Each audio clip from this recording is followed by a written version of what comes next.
it for the audio, or you can even watch back. Giving players all the props, or put them on blast. We don't give no hot takes, only talk facts. We're giving all our devotion, riding high on this wave of emotion. Going all out, yeah, cause this is our time. No, ain't no stopping us till we reach the finish line. All in, we came here to win. We're gonna give everything. S-I-C-K on the run. S-I-C-K, sick. On fire, we're ready to fight. We'll bring the house down tonight. S-I-C-K on the run. S-I-C-K, sick. Play it on the car ride, play it when you lounge. X and O, you know that we can hold it down. Shout out to my man Sammy, got it off the ground. And to all the listeners tuned in right now, got debates, analysis, and speculation. This is sports talk for the new generation. You know where to find us, got a reputation. Sick podcast, your #1 sports destination. Giving all our devotion, riding high on this wave of emotion. Going all out, yeah, cause this is our time. No, ain't no stopping us till we reach the finish line. All in, we came here to win. We're gonna give everything. S-I-C-K on the run. S-I-C-K, sick. On fire, we're ready to fight. We'll bring the house down tonight. S-I-C-K on the run. S-I-C-K, sick. S-I-C-K is the sickest podcast. Tune in for the audio, or you can even watch back. Giving players all the props, or put them on blast. We don't give no hot takes, only talk back. S-I-C-K, S-I-C-K, S-I-C-K, S-I-C-K, S-I-C-K, S-I-C-K, S-I-C-K. All in, we came here to win. We're gonna give everything. S-I-C-K on the run. S-I-C-K, sick. S-I-C-K, it's the sickest podcast. Tune in for the audio, or you can even watch back. Giving players all the props, or put them on blast. We don't give no hot takes, only talk facts. We're giving all our devotion, riding high on this wave of emotion. Going all out, yeah, cause this is our time. No, ain't no stopping us till we reach the finish line. All in, we came here to win. We're gonna give everything. S-I-C-K on the run. S-I-C-K, sick. On fire, we're ready to fight. We'll bring the house down tonight. S-I-C-K on the run. S-I-C-K, sick. Play it on the car ride, play it when you lounge. X and O, you know that we can hold it down. Shout out to my man Sammy, got it off the ground. And to all the listeners tuned in right now, got debates, analysis, and speculation. This is sports talk for the new generation. You know where to find us, got a reputation. Sick podcast, your #1 sports destination. Giving all our devotion, riding high on this wave of emotion. Going all out, yeah, cause this is our time. No, ain't no stopping us till we reach the finish line. All in, we came here to win. We're gonna give everything. S-I-C-K on the run. S-I-C-K, sick. On fire, we're ready to fight. We'll bring the house down tonight. S-I-C-K on the run. S-I-C-K, sick. S-I-C-K is the sickest podcast. Tune in for the audio, or you can even watch back. Giving players all the props, or put them on blast. We don't give no hot takes, only talk back. S-I-C-K, S-I-C-K, S-I-C-K, S-I-C-K, S-I-C-K. S-I-C-K. Turn up your volume. Because you're about to listen to The Sick Podcast. With Tony Marinaro. 55 seconds left in the penalty, a minute and 27 seconds left in regulation time. Boston 4, Montreal 3. Lafleur coming out rather gingerly on the right side. He gives it into Lemaire, back to Lafleur. Oh! The sickest Montreal Canadiens podcast. You're in the ball! Sports entertainment like no other. Rejoint, on lui fait perdre la rondelle, une passe devant. Et c'est le dégagement, et ce sera la victoire des Canadiens. Coupe Stanley pour les Canadiens, le 23e de l'histoire. You found the dogs! John, you found the dogs! He found the dogs! And all together, they worked a young team to the top. And now, a 24th Stanley Cup banner will hang from the rafters of the famous Forum in Montreal. The Canadiens win the Stanley Cup! Brought to you by Energy Transportation Group. Driven to be different. LaBita.tv. Embrace your true nature. And Playground, your premier gaming destination. It's gonna be sick. Marinaro on this Tuesday, September 19. It is 1 minute past 10 o'clock. How is everyone doing tonight? I am doing extremely well. And of course, the Sick Podcast is brought to you in part by Energy Transportation Group, a leading full-service logistics provider serving all of North America. They are driven to be different. And also brought to you in part by the Geloso Beverage Group, distributors of LaBita TV. Speaking of which, I just had a chance to talk to Aldo Geloso, who gave me a call about a minute ago. Hadn't talked to him in a while, and it's always nice to talk to Aldo. Brewed in Quebec, a winner of a dozen international awards, LaBita TV offers quality microbrewery beers made with premium ingredients for everyone's taste. LaBita TV, embrace your true nature. Also brought to you in part by Playground, over 600 machines, poker tournaments, and playground casino games, daily promotions, and unmatched customer service. Why go anywhere else? Located just over the Mercier Bridge, only minutes from downtown Montreal. It is Playground. I hope you're all doing well tonight. Some of you are watching, of course, on YouTube Live. Others are watching on Facebook Live, and others are watching on Twitter Live. Thanks for watching. If you haven't subscribed to our YouTube channel yet, please tell your friends about it and subscribe now. Thank you very much.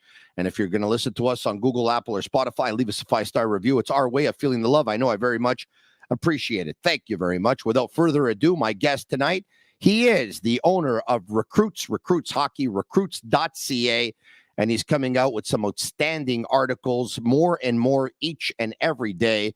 And you can subscribe for only a couple of bucks per month, starting at, I think it's $1.50 to all the way to $3.50 or whatever. Anyway, it's a song and a day. You get it for less than $50 a year. It's all open, all the publications, all the draft rankings, all the articles that come with it.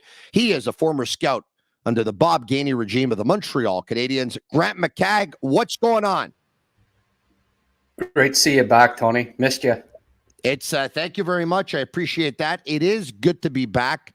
Mind you, a part of my heart, of course, is still in Portugal with my son. But at one point, we have to work. And if at one point I won't be working, it's because we did it. We sold this for $50 million. And by the way, if you're thinking of making us an offer under $50 million, don't bother calling. We're not interested. All right. Okay. So without further ado, let's talk about the Montreal Canadiens. And Marty St. Louis, by the way, is going to meet with members of the media tomorrow when Pro Camp opens up tomorrow morning at 11 p.m., of course, at the complex in Brassard. And I think, did I say 10 p.m.? It's at 10 p.m. At 11 a.m., 10 p.m. 10 p.m. is when the Sick Podcast starts. Tomorrow morning at 11 a.m., he's going to meet with members of the media. And I was thinking of passing by, but maybe dropping by, and maybe, just maybe. I got a radio hit on BPM Sports, of course, with George Larac and Stefan Gonzalez at around 12:35 or 12:40 p.m. But I might just be in Brassard tomorrow. All right. There's no chance that he'd be having it at 10 p.m. because he'll be tuning into you, Tony, tomorrow night. Yeah, well, that would be nice. I'm you know what? I'm not so sure that he does. I'd like to think so. But hey, I wouldn't hold it against him if he doesn't, because you know what? He's breathing hockey and living hockey and eating hockey and drinking hockey like 24 hours a day. Like at one point you got to take a little bit of a break, you know? Like if he was watching if he told me he was watching my podcast, I'd say, Marty, thank you very much. I appreciate it. But if I was you, I would take a break. You know, you're going to be all hockeyed out. You know what I mean? That's what I would say. Yeah. All right. Okay. There was a trade that went down. If we can actually bring it up, do we have it? Let's see. Do we have the trade? Okay, we don't have the trade. No, but earlier today, it happened, I would say, at around 5:20 p.m. Eastern Standard Time or so. Casey DeSmith traded to the Vancouver Canucks for 31-year-old 6-foot left winger Tanner Pearson, who's got 1 year left on his deal at around $3.25 million per year, and a third-round draft pick. And when we first saw the trade on social media, it was Darren Dreger who wrote, Tanner Pearson has been traded to the Montreal Canadiens. And I know that Tanner Pearson's been on the block for a while. So I looked him up and I'm like, Tanner Pearson traded to the Montreal Canadiens. Why? Why would they need Tanner Pearson? And then I said to myself, okay, so he's got a year left. It's a contract they want to get rid of. And so they're probably going to exchange back contracts, and either Yoel Armia or Casey DeSmith will go to the Vancouver Canucks. And in the end, it was Casey DeSmith, and I'm not really surprised by it. Your thoughts on the trade? Yeah, the Casey DeSmith era lasted as long as the Mike Babcock era was the first thing that came to mind there, Tony. Yeah. I think it was an exchange of contracts. Like Vancouver wanted to make free up some cap space. They didn't think that there was a spot for Pearson in their lineup. And Montreal obviously has two goalies that they think, they want to go with Montembeault and Allen, it's assumed. And also Primo's in the mix. So they exchanged those two players, and Montreal picked up yet another draft pick. I think it's kind of interesting that for the 2025 draft, Montreal has 2 picks in each of the first 4 rounds now. Do I think that they'll make all 8 of those picks? Absolutely not. Just like this past year, I didn't think they'd make all 11, and sure enough, they second-round picks on picking up Newhook. But what it also signaled to me, Tony, was that, since the offseason started, they have re-signed Monahan and traded for Lindstrom, Pearson, and Newhook. Yeah. Does that tell you that this is a team that's planning on fighting for the first overall pick next year? No. What it says to me is exactly what Marty St. Louis has been trying to portray as a message, that they will be patient, but they're going to be a patient aggressive, and that they're really going to try and turn the corner. It doesn't mean that once they turn the corner, they're going to be sprinting all out, but they've been walking over the past couple of years, and now they want to take a jog to turn the corner. That's what it says to me. Yeah. Well, they have 4 or 5 defensemen that were rookies last year that presumably will all be better. Obviously, they want to see another step from Slavkovsky. Mm-hmm. Newhook, I think they believe that with more offensive opportunity and with maturity, that he might break through the way that Doc did last year to a certain extent. Mm-hmm. And Doc, don't forget, early 20s as well. Like, there's another step to be made, presumably in his production and even in Suzuki and Caulfield. So a lot of the young core, if they take that next step this year, mm-hmm. they might be competitive a lot quicker than many people think. Now, do I think that they'll make the playoffs this year? Like, that would be a surprise, but they get off to a quick start. They get confident. The young players gain momentum. They might, be at least be competitive this season, I think. And by the way, smaller skill teams, they usually get out of the gates faster than others. So I think that this team will get off to a good start. By the way, we are going to be going to Vancouver any minute now, as Matt Sekeres, who used to be formerly on sports radio in Vancouver and now co-hosts a podcast out of Vancouver, is going to join us for a couple of minutes, Grant, to talk to us about Tanner Pearson and his thoughts and give us some insight on the player. And you and I, of course, we've scheduled to talk about your article on Logan Mailloux and your article on basically what you took out of the rookie camp that was played in Buffalo on Friday, Saturday, and Sunday. So that's all on the agenda tonight. So for those of you watching, that's what you can expect tonight, of course, on the Sick Podcast, weeknights at 10 p.m. And we go live, of course, on all social media channels. Okay, so there's one thing we haven't mentioned, and that is it is quite apparent what Kent Hughes is doing. And it's something that actually Marc Bergevin tried to do down the stretch as well. It's called asset management, and it's trying to add assets, as many assets as possible, when you make a deal.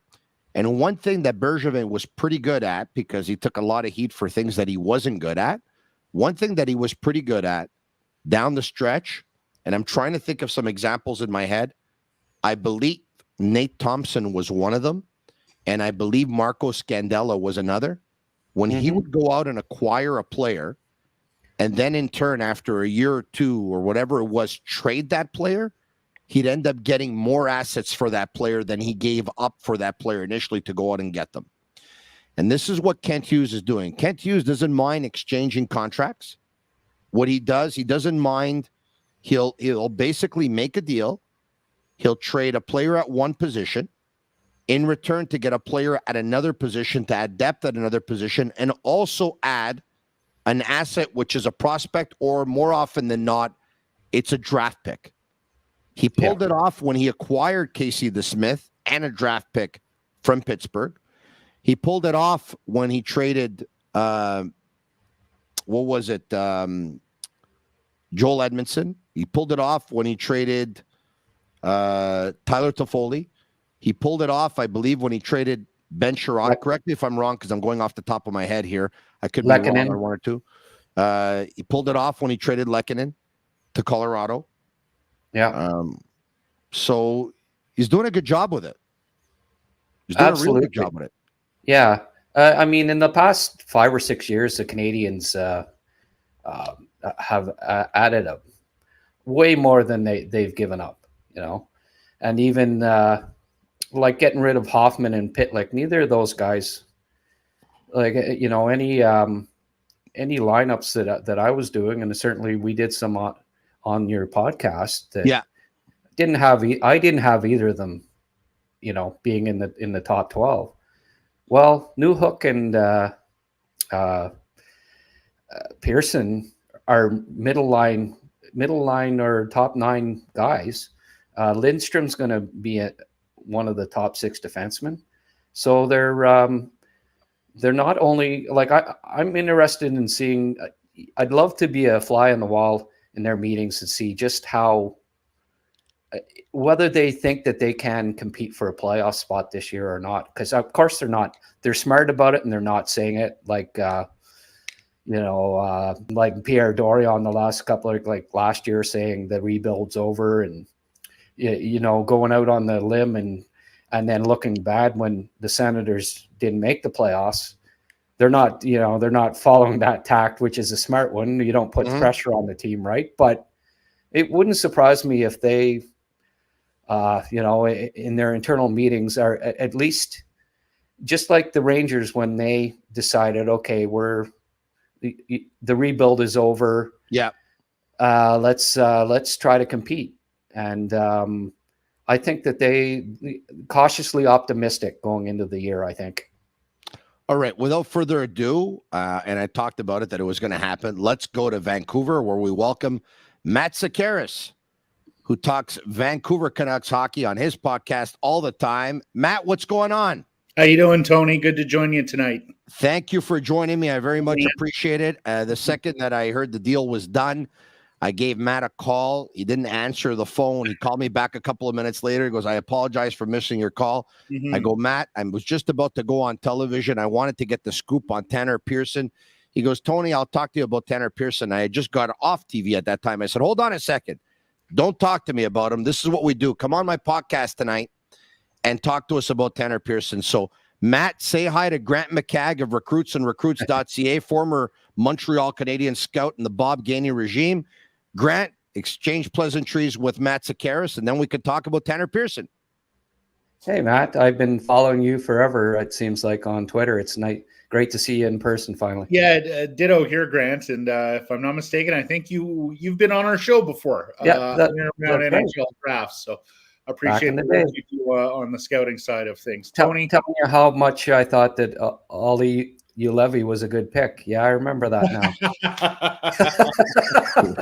I plead guilty on that one too, Grant. So, and Tony, as you know, I'm always available to you. Montreal boy born, so always great to come back on and join you, my friend. No, I know that. Grant, you know what? Don't worry about it, because at one point, Ulevy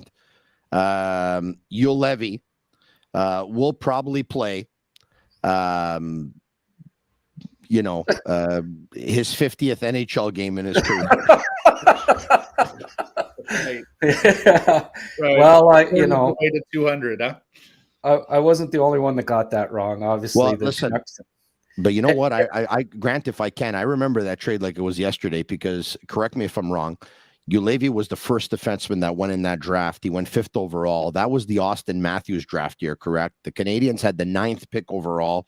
They drafted Mikhail Sergachev. And speaking of defensemen, the Boston Bruins probably made out just as good or better than anyone, because they drafted Charlie McAvoy 14th. Yeah.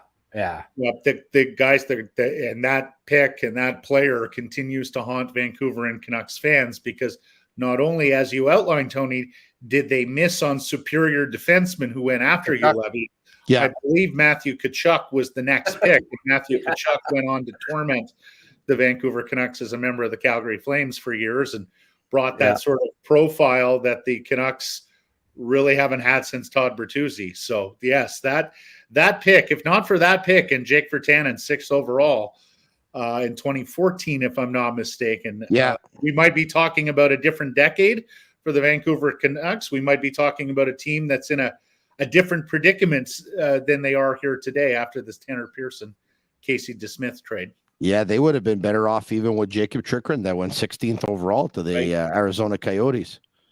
Yep. Yeah, that was a pretty good draft.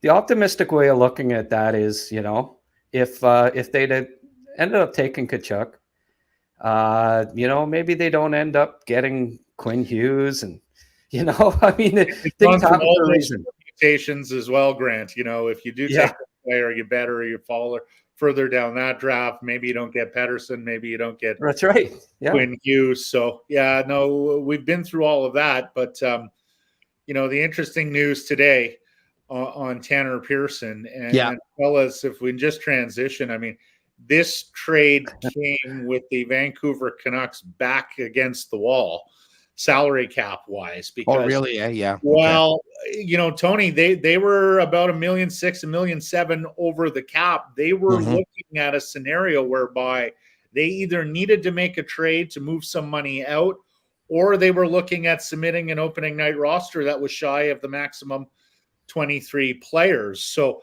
for a second straight preseason, the Vancouver Canucks here have had to pay a draft pick sweetener to address their cap compliance and to address their depth at a certain position. Last year, they moved a second-round pick along with Jason Dickinson, who didn't work out here and actually had a pretty nice year in Chicago, to get some cap room, and they acquired Riley Stillman in that deal, who really didn't work out. Yeah, and was shipped off to Buffalo for a C-level prospect. So, there's two different ways that Canucks fans are looking at this deal tonight. Number one is we're cap compliant, and we got a legitimate backup goaltender. And this was a question here in Vancouver, because Artur Silov's a good young goalie. He was the MVP of the World Championships, but he's in a position where he needs to play and not be that pure backup. Of course. He's only going to play 20, 25 games behind Thatcher Demko, who I do anticipate will be one of the most used goalies in the NHL this year if he stays healthy.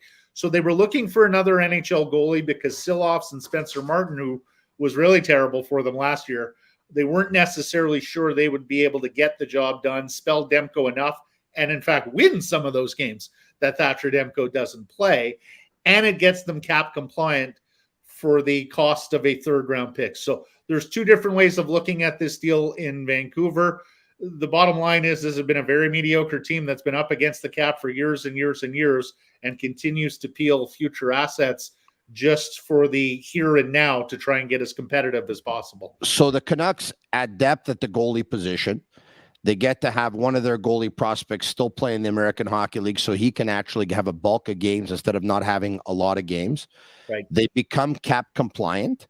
In turn, the Montreal Canadiens, who already had depth at the goaltending position, now have one less problem to worry about because they go down to 3 goalies. They'll add depth at the forward position where they'll have a guy who will battle it out for a fourth line spot, you would think.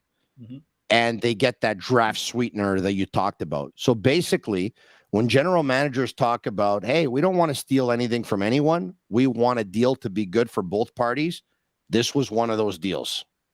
Yeah, and Tony, this could be the second time that Tanner Pearson benefits from the quote-unquote change of scenery trade, because when he was acquired by the Vancouver Canucks in 2019, he was in the midst of an absolutely awful year in Pittsburgh. It was his first campaign there after they acquired him from the Los Angeles Kings. Ironically, it was Jim Rutherford and Patrick Allvin in Pittsburgh then, who are now with the Vancouver Canucks. So when Rutherford and Allvin took over a year and a half ago, we were sort of going, okay, how long does Tanner Pearson have here? Because they've already traded him once.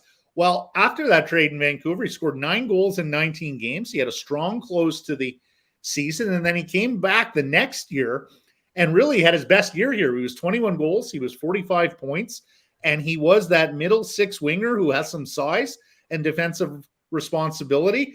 That really was a helpful piece for them. Since then, he hasn't reached those heights, and of course, last year was an utter write-off for the player with a very tricky hand injury that, well, put it this way, if the Vancouver Canucks and their medical staff didn't mishandle it, there was at least an opinion from Tanner Pearson and some of his teammates that the injury was mishandled. Ironically, Tony, it happened in Montreal in the game against the Canadiens in November, and he did not play since. There was some question whether his career was going to be over. He had multiple surgeries on this hand. I lost count somewhere around 4 or 5. And so the Vancouver Canucks, I think in a strange way at one point, were counting on Tanner Pearson still being hurt and being eligible for LTIR. Well, in the last few weeks, he's returned here to Vancouver. He's been skating and, working with his teammates. The hand looked fine. He's even been golfing here. So it was clear that he was going to be healthy and not an LTIR candidate. And at that point, the Canucks were looking at a scenario where they may have had to demote him to the AHL just to save the $1.1 million on the contract and get cap compliant, which I think would have further soured a relationship that I think was sour to begin with. Grant, I have a bunch of questions, but should you have any questions for Matt, go for it. Okay. I was looking at his stats and noticed he averaged about 50 seconds a game on the PK when he was in Vancouver. Montreal was bottom 4 in penalty killing last year. How would you describe him as a penalty killer? Do you think he could help the Canadiens in that regard? Well, Grant, we see your bottom 4 in PK here in Vancouver, and we raise you 3 positions on the NHL rank. The Vancouver Canucks were single-handedly the worst penalty killing team in the NHL last year, and for a while they were historically bad, chasing the all-time worst record for penalty killing. And in fact, if I'm not mistaken, I think their penalty killing was last in the league 2 years ago as well. So the penalty kill has been a massive issue for the Canucks over 2 seasons. And I would like to be able to tell you more about Tanner Pearson, the penalty killer, but having played just the 14 games last year and being part of what was a historically bad penalty kill and the year before, I wouldn't necessarily think that Tanner Pearson is going to slide into the first 2 forward units on that penalty kill. I would think, well, first of all, he's got to prove he can play NHL hockey again. This is a completely different hand that he's got there that's gone through many procedures. If he can prove he's an NHL player, that's the first step. If he can prove he's a penalty killer, I guess I'd be a little surprised by that given recent results. I would think he would be well down the pecking list in terms of penalty kill options for the Habs. Which hand is it again? Good question, Tony. I want to say it's the left hand, but all right. Mm-hmm. And you'll understand why I'm going to ask it right now. Okay. And that is that, you know, the number one guy on the Montreal Canadiens, should, you know, someone have to step up and defend one of their teammates, or answer the bell, is Arbor Xhekaj. He is supported and by Michael Pezzetta, who, if he has to defend his teammates, will definitely do so. And, you know, Pezzetta is a fourth-line player in the Montreal Canadiens, and if Tanner Pearson proves that he can stick with the Canadiens, chances are he'll end up being on a fourth line. Yeah. Chances are that when he's in the lineup, Pezzetta probably won't be, and if Pezzetta's in the lineup, Tanner Pearson probably won't be. So the reason why I was asking my question is, if Pezzetta's not in the lineup and Arbor Xhekaj needs support, is Tanner Pearson one to go in and defend his teammates? But now, hearing about the 4 or 5 surgeries on the hand, and I don't know if he's that type of player to begin with. But. Yeah, I just looked it up. It is the left hand. I can't remember him in a whole lot of fights. No. He's not a guy who's going to back down, and he can be a bigger, rougher player at times. Yeah. But I certainly wouldn't either put him on a short list of dropping the gloves and fighting. I would I would think that left hand is never going to throw a punch at anybody's face ever again. If he's wise. I know he's a fourth line guy who brings energy and finishes his checks. That I know. Yeah. You know. Yeah, and you know, at his best, he was a pretty helpful defensive player. He's also, you know, he's got a pretty good scoring touch, or at least he did at one point. Again, we'll see how the hand reacts to that. He's by no means a burner, but he's good in smaller spaces, and he'll go to the front of the net. So, you know, I think if he can recapture all the form that we saw a few years ago, then the Canadiens could have a very serviceable player here. The problem is it has been so long, and now a really difficult injury that, you know, you got to start wondering at age 31 how much the guy has left and whether we're going to see that player ever again. He was a top 9 player for the most part in Vancouver, was he not? Yeah. 16 minutes. He averaged over 16 minutes a game, so that's not fourth line. Yeah, that's no, and you know. Put it this way, I think at this stage of his career, if the hand is in fact recovered and he's able to get back to the level where he's at, he's a bottom 6 winger. If you're a really good team, maybe he's a fourth liner. If you're a mediocre team, maybe he's the third liner. So will he get back to being that middle 6 guy? Probably not at this stage of his career. But it'd be a hell of a story if he did. And like I said, he's already had one significant bounce back after going through a disastrous situation in Pittsburgh and getting a fresh start in Vancouver. So maybe a fresh start will do him well, although the word is out here that he wasn't particular. Well, put it this way. I think he recognizes he's going to get a chance to continue his NHL career from the opening of the season this year in Montreal, which may not have been available to him in Vancouver. But I think there's probably another part of him that feels like on the eve of training camp here, you know, the Canucks trade me, ending what was, let's face it, a pretty sour situation. I mean, there were words exchanged or assessments exchanged about Tanner Pearson's hand back in the summer, where Patrick Allvin, the Canucks general manager, you know, doubted Tanner Pearson's readiness or wasn't sure about Tanner Pearson's readiness for training camp, where the Pearson camp was saying, oh no, we'll be ready. It didn't get to an NHL grievance last year, though the NHLPA did look into the treatment he received on this broken hand. And as I mentioned to you guys off the top, there was absolutely a sentiment in the Canucks dressing room that the Canucks were to blame here. Quinn Hughes, then his teammate, now the Vancouver Canucks captain, went as far as saying that it wasn't handled properly by the club. And Jim Rutherford, the president of hockey operations out here, called a shotgun press conference with a couple of doctors who sat on stage and sort of went, hamina. It's privacy. We can't tell you exactly what happened, in trying to reassure the public and everybody else that it was indeed handled properly. And it was kind of a press conference that backfired on the club. So there's a lot of water under the bridge between the Vancouver Canucks and Tanner Pearson after last year. You're old enough to remember the honeymooners, obviously, with that hamina there. That brings back memories. Well, because I think Rutherford was hoping that these doctors would, clear up the matter. Yeah. And up there and said, well, it's doctor-patient confidentiality. We can't really get into details. And the rest, I think the press sort of looked around the room and went, why are we having this press conference then if these doctors can't get into better detail with regards to what went wrong with Pearson's hand? Does that bring does that sound familiar, Tony? Brendan Gallagher?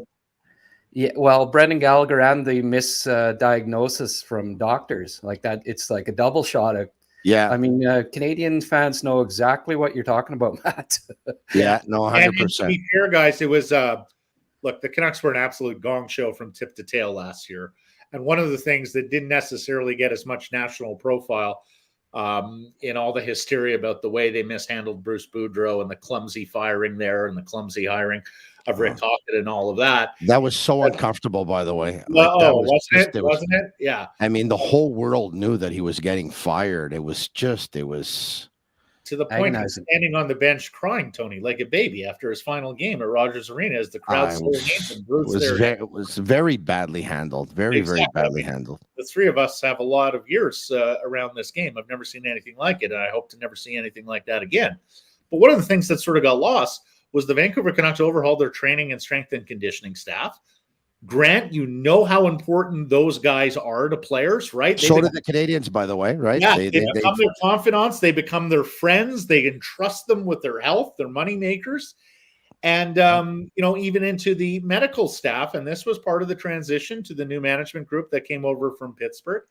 And let's just say the players did not particularly react well to it. And the players didn't particularly appreciate some of the changes that were made on that front last year. So yeah, this was sort of the tip of the iceberg of that. There was a lot of sort of underneath bubbling up for players with regards to availability, medical staff on the road, and who are these new guys, and all of that. Some of those insecurities were already coursing through the club. And then lo and behold, Tanner Pearson breaks his hand in November and is announced as having had 3 surgeries, and his season is over. Whenever they announced that at some point in January, I want to say, a couple months later. So that became a really big touchstone for Vancouver Canucks players, because some of them absolutely believed that if not for some incompetence on behalf of the Vancouver Canucks and the way this was handled, Tanner Pearson could have gotten back into the lineup last year, or at the very least would have had a chance to continue his career, which was in doubt at one point. And once again, the Montreal Canadiens as well relieved their strength and conditioning coach in the offseason. They also relieved their head athletic therapist. They went in and made some hires to replace both of them. Overseeing the department now is going to be the strength and conditioning coach who oversaw the New York Rangers for the longest time, who comes with a great reputation. And so that's and by the way, that whole relieving those 2 gentlemen of their duties was first reported by a gentleman who's extremely hardworking, good-looking, brown, curly hair, bluish green eyes. He usually wears blue hoodies. He broke that story. He also broke the story of the Cole Caulfield contract extension. From a soccer standpoint, he broke the story of Kai Kamara getting traded to Chicago. And he also broke the story of Matko Miljevic's contract being terminated. And it just goes to show you that you don't have to work for a big network to break stories. You could do it even out of your basement in LaSalle. I didn't break those stories, Tony. What do you? No, you didn't. But I know somebody who did. All right. Okay. Hey, this was a lot of fun. And you've been on the podcast before, and you have an open invitation anytime. And I'm glad people were able to see you again. He's got a connection to Montreal. He's a former Montrealer. His name is Matt Sekeres. You see him wearing the cap there, SNP for Sekeres and Price, because Matt Sekeres and Blake Price were two of the biggest names on sports radio out of Vancouver, 1040 on your AM dial. And that station, I would say, well, what is it, give or take about 4 years ago now? Well, it's coming up on 3 years, Tony. 3 years. Wow. Very kind of you to promote Sekeres and Price, the podcast. I do remember us exchanging notes as you were getting the Sick podcast going. We were sharing our learnings. You were sharing your learnings back at us. So thank you. A quick story, if I can. Mm-hmm. We're working for the same company, Matt Sekeres and I, of course. And he's working in Vancouver, and I'm working in Montreal at the time, 3 years ago. And I'm on the air, and I'm hosting my show. And this is during COVID, of course. And I was no longer hosting it from the studio at one point, at this point here.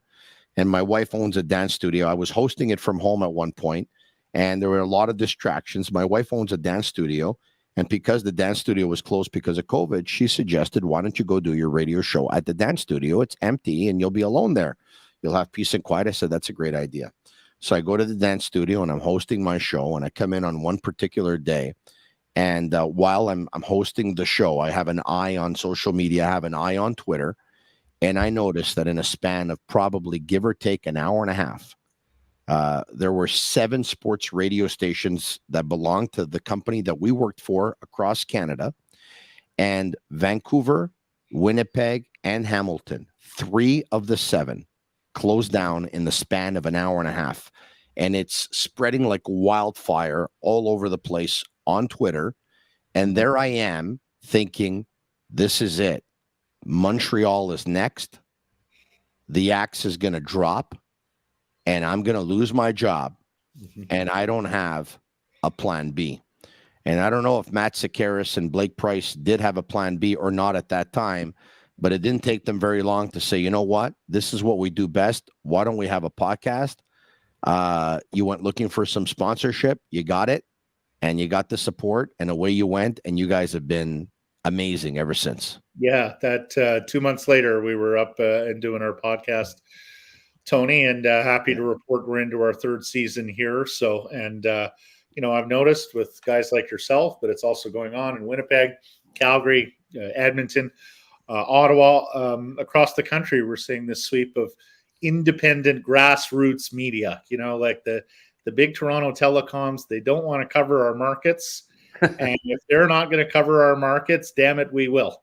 Right. We'll summon up the people, we'll summon up the sponsorship, we'll summon up the distribution to make it happen. So, and it's since happened in Edmonton, right? Give or take, right. What, in the last 6 months? Well, they lost their station, but now there's a new one that has since come back in Edmonton. But again, this is grassroots efforts, independent media people, no huge corporate ownership or anything like that that's putting it together. So, it's almost like the old days, Tony, when the guy who owned the newspaper lived in town and the guy who owned the radio stations lived in town. Yeah. And you have this community feel about the media that was covering your community. So Matt, in that regard, it's been very, very rewarding. I don't remember if I'd asked you this before or not, but I'll ask you now. Were you on the air when you guys went off the air? You weren't. No. At the time, we were the PM Drive show. Okay. We went off the air at 9 a.m., right? Morning Drive. Yep, 9 a.m. I remember getting a text from one of the 2 hosts that was in the studio going, the damnedest thing just happened. Our mics don't seem to work, and our producer can't seem to get us, the term in radio is potted up, Tony, as you know, get back on the air. And, he sort of asked, what do you think this means? And, I texted back, I think this means they're closing us down. So, wow. And if memory serves me well, I think a spot went over the air at that point, right? Letting listeners know that was the end of the station and that it was going to open up in a couple of days under a different category, a different theme or whatever, right? I believe it was a 20-second or so sounder saying that sports talk radio is no more. And that, coming up, there would be a new format. And I want to say it was 2 days later where they rebranded the station Funny AM 1040 where they just played stand-up comedy, recorded canned stand-up comedy 24/7. And frankly, actually, Tony, in the last round of Bell Media cuts, Funny 1040 was taken off the air entirely. So that is not even a frequency anymore. Wow. And that one of same the stations that was closed down. Yeah. that same splitter, that same recording that went on the air to let everyone know that you guys were off the air and the station was going to be changing formats. Yeah. Was the same exact voiceover that happened in Edmonton in the last 6 months when they closed down. The exact same thing. Exact same message. I was just if I could interject for a sec there. I was doing an interview with Steve Lloyd on TSN 1200 when and then I get on Twitter and I mentioned the interview, and somebody tweets, well, are you to blame for what happened? I go, what are you talking about? They switched right after the top of the hour. They had news on, and gone was the show. And they switched to Dan Patrick. And I go, what the heck? And they let go a bunch of guys, and they haven't, like Steve Lloyd's show that was on 10, the same slot you used to be in, Tony. Like I used to like my two favorite were you and Steve Lloyd, and I try to listen to both of you. All of a sudden it's gone, and they have ESPN or whatever on during that time talking about NBA basketball and everything that Ottawa sports fans really want to hear. It's just it's so sad. Yeah, in fact, after the sounder at 1040 in Vancouver, the song that played was Green Day's "Good Riddance." Really upset a lot of people. It didn't be as much because I understood the lyrics. It's something unpredictable, but in the end is right. I hope you had the time of your life. I think they were sort of thinking more about the lyrics in the song after a 20-year run for this all sports station in Vancouver than they were the name. But nevertheless, hey, we've heard some Good Riddance and we've re-empowered it. I named my company that, so we're doing just fine out here. Matt, happy to hear it. Sekeres and Price, once again, a podcast out of Vancouver that goes daily. Thanks so much for your time. We appreciate it. We'll talk to you soon, bud. Thanks, Tony. Anytime. Grant, nice to chat with you. All the best, guys. I don't know when the Ulevy moratorium's over, but feel free to have me on sometime to talk draft again. Hey, he's on a PTO in Arizona, and the way that some ex-Canucks work out, maybe he's just a late bloomer and is going to figure it out this year. Hey, look at the bright side. Even though the Canadiens drafted Sergachev 4 picks after Ulevy, they ended up trading him for Jonathan Drouin, who came here, signed the 6-year deal for $33 million, didn't play anywhere near his potential or not even half of it, ended up leaving in the offseason for absolutely nothing.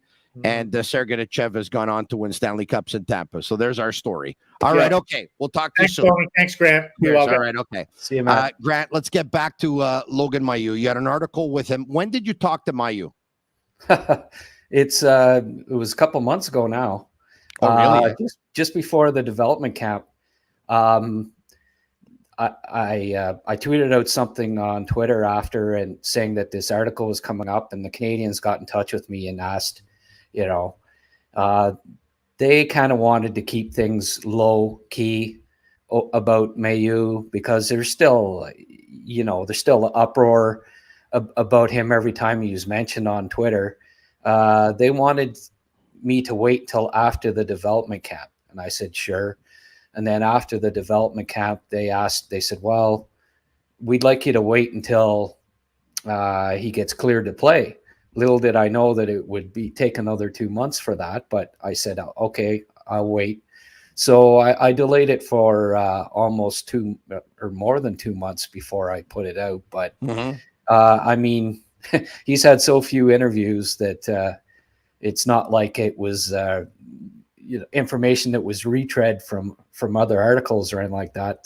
I learned a lot about Logan when I talked to him, and it's a pretty good article in that regard that I think people that read it got to know a little bit about Logan that they didn't know before, like stuff like he weighed 250 pounds when he was 15 years of age, first starting playing. He weighed 250 pounds at 15. Yeah.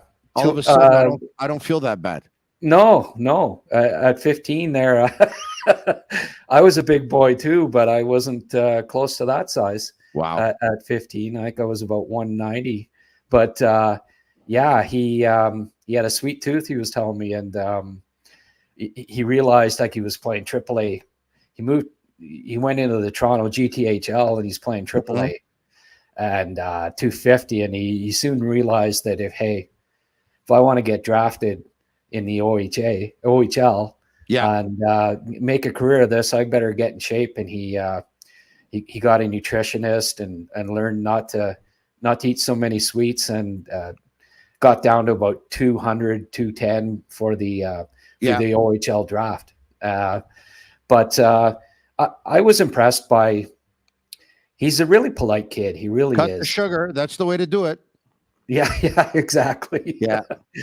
Did you, what was your fare over in Portugal? What was your go-to diet over there, Tony? Yeah, well, Portugal, they're very heavy on the rice, potatoes, chicken, sardines, cod. That's a little bit of their thing. Okay. But I got a sweet tooth, and I never say no to dessert. So you were saying regarding Mailloux? He just, I met him at the draft, and was impressed by him. Like he comes across as a polite, sincere kid. No airs about him. Looks you straight in the eye. Just like, remember when we met Vinny at the development camp, Vinny Lecavalier? Yeah. And he just stared, just how impressive a character Vinny has, that he seems to actually care about you. He's not looking away or, I got to get going. It was the same way with Logan with my first impression with him. And then talking to him for, 50 minutes or whatever it was, it only bolstered that first impression that I got, that despite what happened and all that, and no one will ever, it was he did a terrible thing. Deep down, I think he's learned from it, and that he's all in all is a pretty good kid. And I think that I have a feeling that the Canadiens aren't going to have to worry about him messing up. I think he'll be a solid citizen and a good teammate for the Canadiens down the road. So I said to Eric Engels last night, love Mailloux, but he's not ready. There's no way that he's going to start the season in Montreal. And I know that some of our colleagues have him penciled in to start the season in Montreal. And I said, I don't see it. It's not going to happen. And Eric said, okay, I wouldn't bet on it either, but he will play games with the big club this year. And I can see that.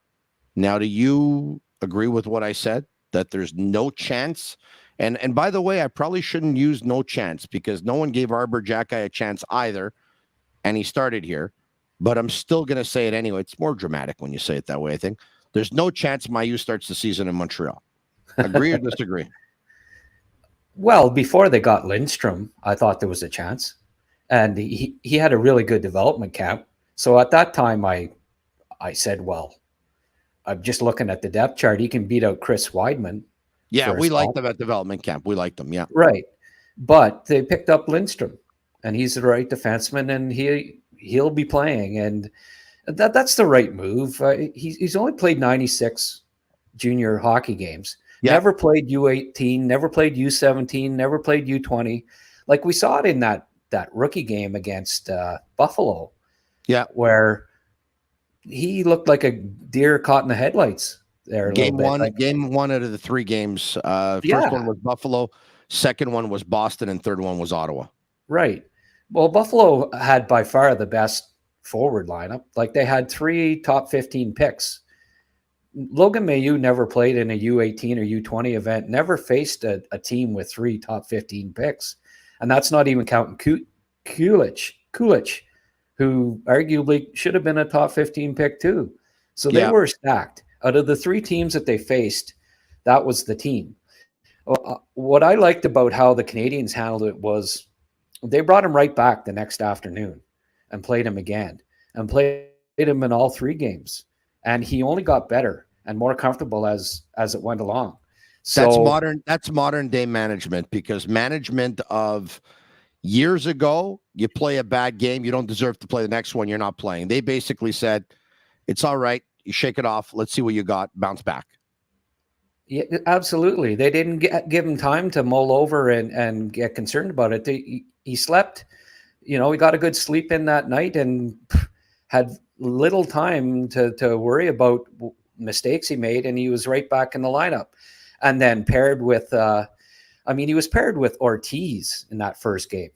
Like they threw him to the wolves. That first, here's the top 15 guys. Here's Ortiz, who's may make Trois Rivières at best, as your partner. Go at her, playing against the top 6 of Buffalo, pretty stacked rookie lineup. And the next game, he's with Struble. He's playing against Boston rookies, which nowhere near as accomplished and as good as Buffalo's. He got a lot more comfortable. And then the third game, same deal. Better partner, and Ottawa, which didn't even have Ridley Gregg, and Ostapchuk was out, so they had a pop gun offense there really too, and Mailloux just got more and more comfortable as the tournament went along. So I wouldn't be surprised if he starts out, maybe struggles a little bit in his first exhibition game, and just a similar thing where he just keeps getting better as the camp goes along. But I don't see him starting the season with the Canadiens unless he just he lights it up, scores a few power play goals or whatever. Because there certainly is a need for a power play guy, and if Mailloux scores a bunch of points on the power play and looks comfortable, maybe there's a outside chance they give him a look at the start of the year. Yeah, but the numbers say, like the contracts, right? They're not going to send Lindstrom down. They're not going to send any of the 3 right defensemen that are penciled in there. Kovacevic, he wouldn't get past waivers. Same with Lidstrom. Same with Savard, right? So that's Barron's the guy you haven't mentioned, by the way. Right, but he can go. He's not eligible. You're right. He can go down to the American Hockey League, and I think he might too. Why don't we do this, Grant? Before I bring up the graphic of Pro Camp opening up tomorrow, and once again, Marty St. Louis is going to meet with members of the media tomorrow morning at 11 a.m. So that will be Wednesday morning, 11 a.m. Why don't I just throw out a few names out there of players that were at that rookie camp in Buffalo, and very quickly, you tell me what you thought. So, Mailloux just got better and better as the tournament went along, and looked pretty comfortable by the end. Reinbacher, same deal. He just got more and more comfortable. He just from a physical standpoint, we saw the difference, I think, Tony, just between development camp and this camp. You could tell that he wasn't gassed at the end of shifts like he was. I don't think he'd been on skates for weeks because of all the draft stuff. You can tell that he's been on skates and he's been playing in Cloton and exhibition games, because he looked a lot, just from a physical standpoint, he looked a lot better. I think just watching him, I can't recall a Canadiens defenseman, an 18-year-old. I've been going to these prospect for 20 years. Like, I used to go to them when they were in Hull. I don't know if you remember that, Tony. Yeah, I do. I can't. There's been no 18-year-old Habs rookie defenseman that impressed me. That none of them impressed me as much as Reinbacher. I think he's. You had to remind yourself, holy geez, this kid is only 18 years of age and he looks that good. He's that comfortable. He's that confident. He's 209 pounds now, and he did not look like he slowed down. In fact, he's skating better than he did at the development camp. So I think the Canadiens got themselves a real keeper there. He put on 15 pounds in 2 months. Yeah. I'm glad to hear it doesn't only happen to me. Put on 25 last year in 2 months. Yeah. I think it was, right? Yeah. Story of my life. All right. Okay. So we talked about Mailloux. We talked about Reinbacher. Yeah. William Trudeau. Oh, steady. And another guy, like, it's funny when I was talking about, couldn't believe that that Reinbacher is 18. He's still only 20 years old. Trudeau and Tourigny really impressed me. Same here. They those four were the ones that impressed me the most. And I also thought, and I got some feedback from somebody in the Canadiens about it too, that Lowen, if of all of the the invitees to camp, he impressed the most. He looked better than Demon. He looked better than Ortiz, who has a 2-way contract. Yeah, I think I can see Lowen getting signed to an AHL 2-way contract if he keeps it up. I liked him in Quebec, in Charlottetown too. Yeah, he was on the same team as Simoneau and Trudeau there. Yeah, and was arguably him and Cormier were the top pairing, and Trudeau was on the second pairing. I think he can play and help Trois-Rivières for sure, and down the road could play at the AHL level. So one more defenseman I'll bring up, Jaden Struble. I thought Struble was solid. He JF Hull liked him. Yeah, no, the first game, you could see the difference. Like Ortiz was in the top four in the first game, and then they brought in Struble, and it's like, oh my goodness. Yeah, he was confident right from the first shift, and looked like he's ready to be a shutdown defenseman at the AHL level already this year. I think he's going to come in full of confidence and be a lot more aggressive physically than he was last year. That was the one thing that I think the Brass was a little disappointed in.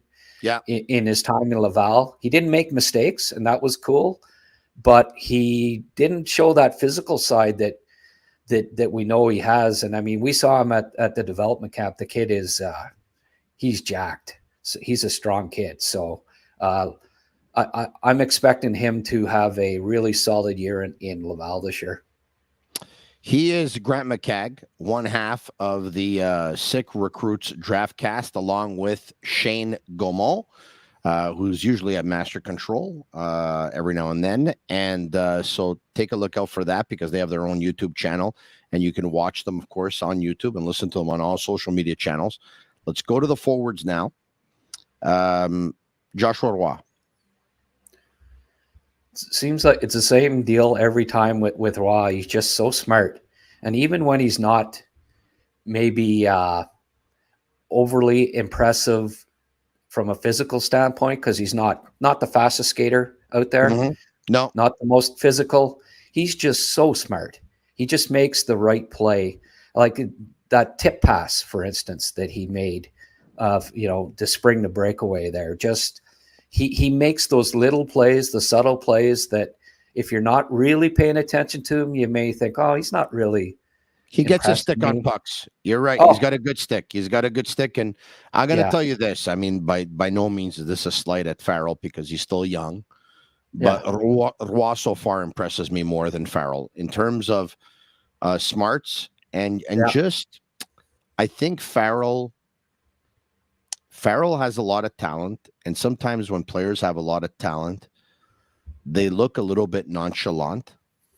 And I don't know if his desire or passion level is a little bit low, or maybe he just looks nonchalant because he has a lot of talent.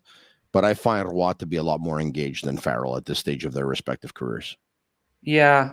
And Farrell's similar in that he's a really smart player too, a bit cerebral. But I was a little disappointed in him at the camp for somebody that had such a dominant college season last year and was, didn't even get sent down, which I disagreed with, but I guess, that's the contract that they signed. I wish he would have gone to Laval. I really do. I think that would have done him good because he wasn't ready for Montreal, and he's certainly not going to crack the Canadiens out of training camp. I'd be shocked if that happened. There were a lot of mixed opinions, mixed reviews when the Canadiens drafted Philip Michar as their second pick in round 1 a couple of years ago, the same draft year that they drafted Slavkovsky at number 1. So they went with a couple of Slovaks. I know a lot of people thought that Owen Beck at 33 was a better pick in the second round than Michar was in the first round. Michar is one of those players, Grant, I find that, he won't impress you. He won't impress you. He won't impress you. He won't impress you. And then with one play, he can end up setting up a goal or putting the puck in the net. And then all of a sudden he kind of saves his game. But did he disappoint you? Yeah, overall he did. I wish he'd battle a little more.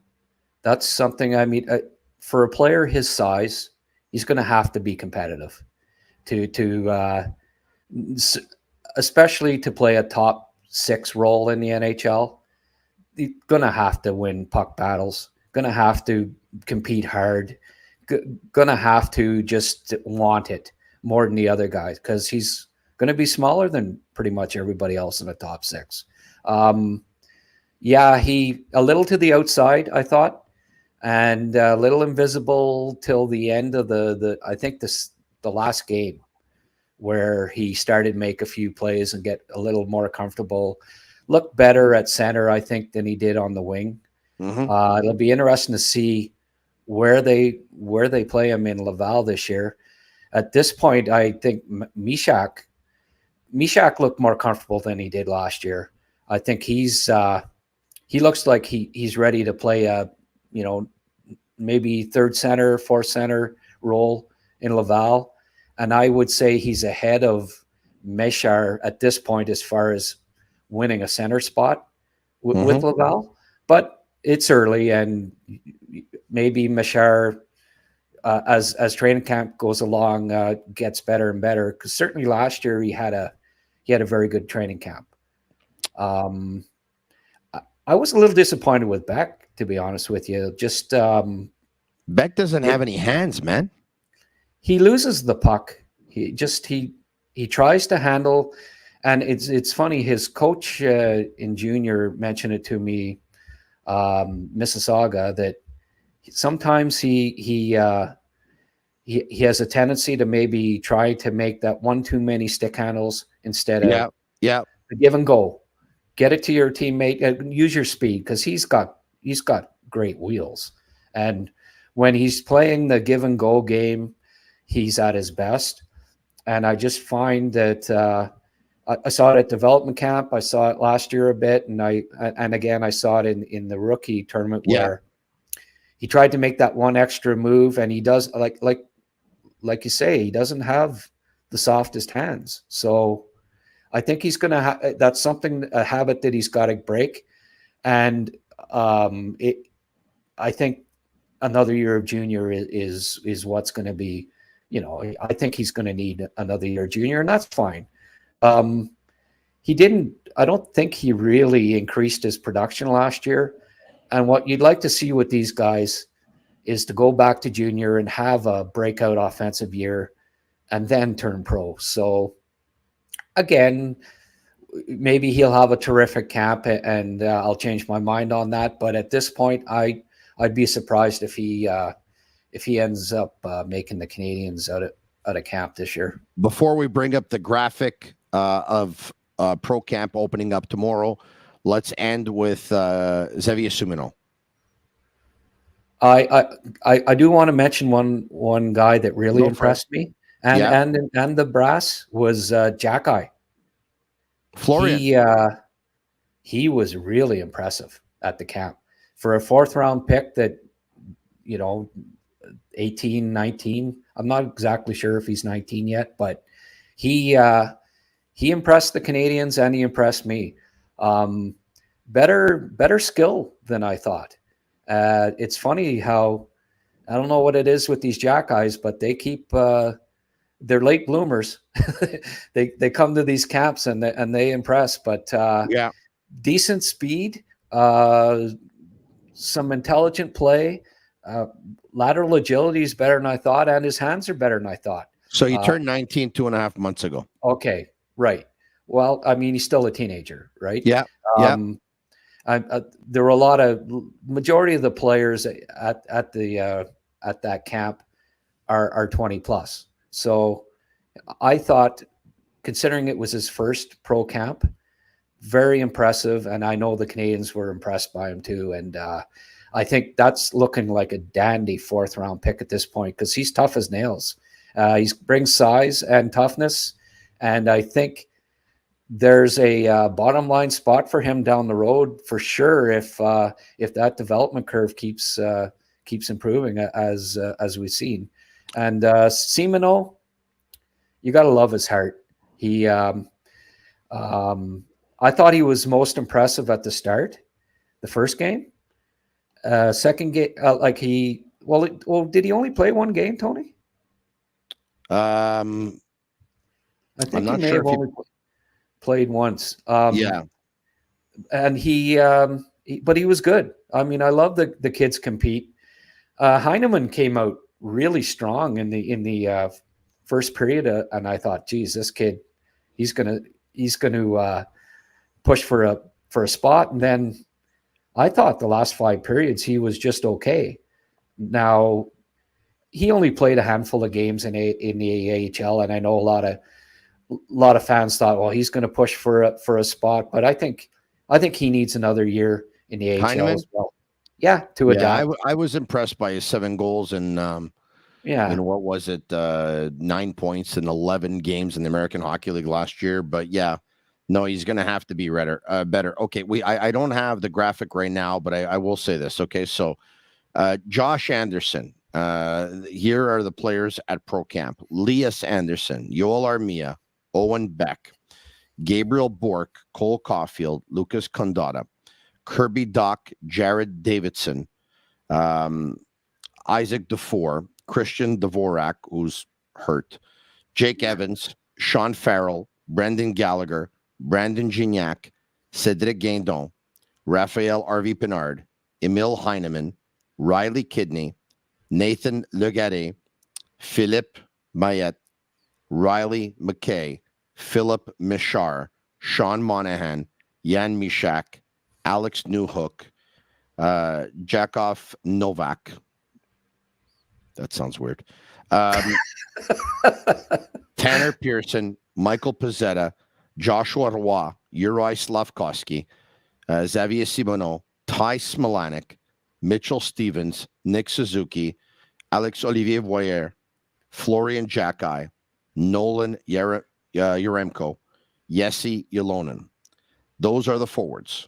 The defensemen: Justin Barron, Nicolas Baudin, Toby Bisson, Stanislav Demin, Olivier Galipeau, Caden Gooley, Jordan Harris, Brady Keeper, Jonathan Kovacevic, Noah Luan, Gustav Lindstrom, Logan Mailloux, Michael Matheson, Matthias Norlander, Christopher Ortiz, John Parker Jones, who's like Jack the Giant Killer, David Reinbacher, David Savard, Jaden Struble, and Miguel Tourigny, William Trudeau, Chris Weidman, and Arbor Jacki.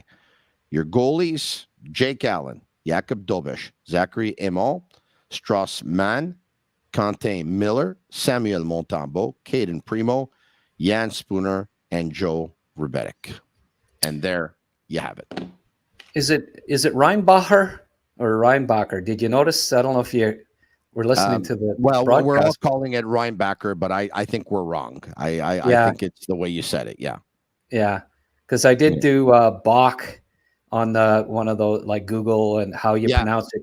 The Germans, it's Bach or something. So I guess it's probably Reinbacher, but that just sounds kind of funny, eh?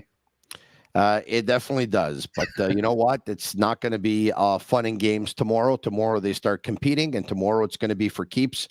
It is pro camp. All right.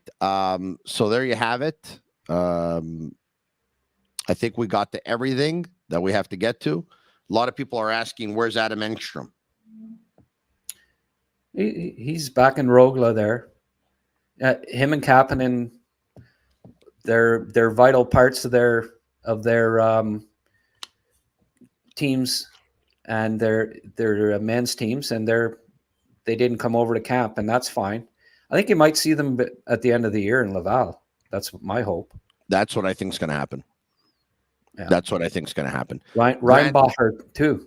Yeah, this was a lot of fun, and it's 11:10. We went 10 minutes overtime, but I think everyone appreciated it because at one point, I think we were, if we take a look at the YouTube, Twitter, and Facebook, we were over 1,000 people watching at the same time, which is pretty cool considering they haven't even played a preseason game yet. Thanks so much. He is Grant McCagg, once again, of the Sick Podcast, Recruits Draftcast, along with Shane Gaumont. And check out Recruits and recruits.ca. Now monthly subscriptions. In the last couple of months, they switched over to that, where you can pick up a subscription for like under $2 per month, and your maximum subscription is going to be under $4 per month. Basically, long story short, you can have a yearly subscription of under $50 a year, which will give you access to all the articles, the videos, the mock drafts, the scouting reports, all of that stuff throughout the entire year for under $50, right? I got it right? Bet. Yeah. Fantastic. We'll talk to you soon, my man. I think Agnello didn't put up that list because we ran over, eh? So no, you know why he didn't put up the list? Because I took pictures of all the graphics and I forgot to send it to him. Okay. I forgot to send it to him. So here I am. So here I am. Look at this. This is funny. I have the pictures of the graphics right here. Here's one page. Here's the second page. Here's the third page. So I get everything ready to send it to him before the show. And then I'm like, we're going to get to the graphic at one point. And he's sending me a note in the chat saying, we don't have any graphic. All right. Okay. This one is on me. All right. So thanks, man. We'll talk to you soon. Tony. All right. I hope everyone liked it. If you did, like it, share it. Message Sick, SICK, and leave us a 5-star review on Apple if you can. It's our way of feeling the love. For Agnello, Sammy, and Juliana, and Master Control, they are Cavallaro. This is the Sick Podcast with me, Tony Marinaro. And that's a wrap. Hope you don't miss us too much until next time. Follow the Sick Podcast with Tony Marinaro on YouTube, Instagram, Facebook, Google Play, and Apple Podcasts. The Sick Podcast is brought to you by Energy Transportation Group, driven to be different. LobB.tv, embrace your true nature. And Playground, your premier gaming destination.